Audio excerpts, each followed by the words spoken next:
Do you sharpen shears?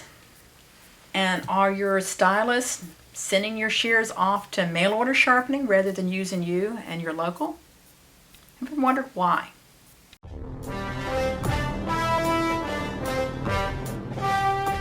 I got 3 pairs of shears sent today to sharpen.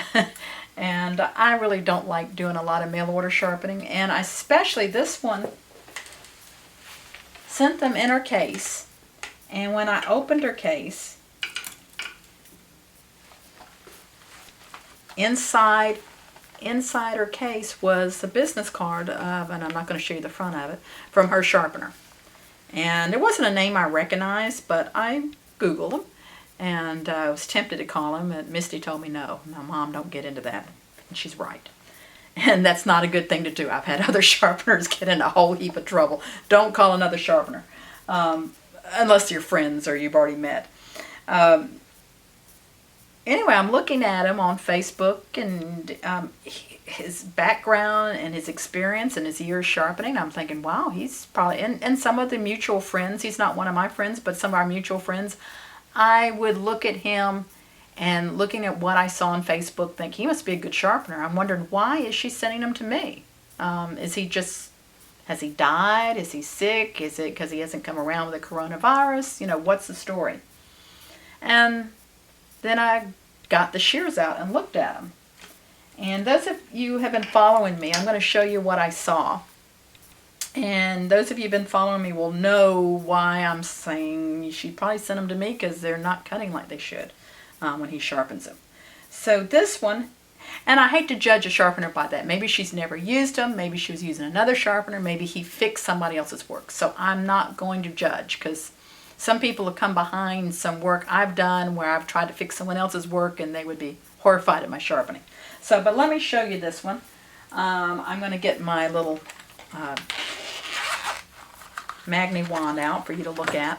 But I think you can see what I'm going to show you. This is a cheap scissor. These, she actually paid me like $30 to sharpen these, and they're probably not worth $15. But, you know, what's happened is these shears don't have a hollow to them. They're cheap scissors. You can watch my video on how to sharpen cheap scissors. They shouldn't have had anything done to them on the inside. And you'll see that he's tried to work a ride line on the inside. And I'm going to put this on my magnet visor so you can see. You see that ride line? I shouldn't even have a ride line. And you see the ride lines on the back side too, the front. So it's either possible that he had his hand in the wrong position, or he didn't have it at the back, or, I mean, regardless, these, you just pull up a burr, cut the burr off, and you're good to go. Don't overdo something like this. It probably, I haven't tested it, but it probably will not cut hair, or it'll push the hair. Yeah, you see that? It just pushes the hair. They're too slick, too sharp. Yeah, it's a nice polished edge, and it should have a little bit of roughness. I should see grind marks on it, because these are designed to chop the hair, basically. They're not expensive shears. Now the other one, this one, I don't know where she got it from. They're so rusty. I'm going to put them through my Evapor-Rust machine before I sharpen these. It's from a coastal state. I won't say which one. Now these are loose, and that's just, you know, that I can't judge the sharpener by. But when I look at the ride line, I'm seeing the same thing I saw on the other one. Let me show you. And now these are expensive Jaguar shears, which is probably how she found me, and why she found me is because I'm the Jaguar Warranty Center. It's going to be interesting trying to fix these. And these, once again, if someone went behind me after I've worked on these, I can't make that ride line look perfect again. They would judge my sharpening. And so I can't necessarily judge him that way. Or her. I won't say who it is.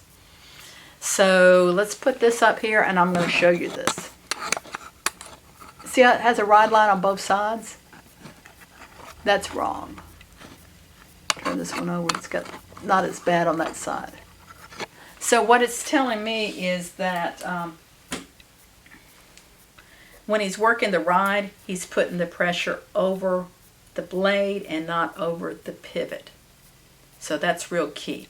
So what I'm getting at, Are you losing customers because your sharpening's not up to par? Have you really looked and studied your sharpening? You can get away with 1 or 2 sharpenings, but after a few, when you've done this kind of thing, they're just not going to cut for your client, and then they're going to find somebody else, either someone local or send them off like to me. And so I said, I've got enough mail order sharpening. I really don't want more, but it helps me have ammunition and things to shoot videos with. So I hope that's helpful to you when you're looking around why your customers aren't loyal. Maybe you need to look back at yourself, take a look at your sharpening. And I'm not saying I'm the only one that knows how to sharpen, the only one that can train, but find someone, whether it's me or someone else you respect, to just kind of give you a, as I say, a little tune-up class and make sure everything is going okay. Because you don't want that to be the reason that you're losing your customers. Because if that's the reason, you're not going to get them back. So subscribe, put comments, things that you'd like to know.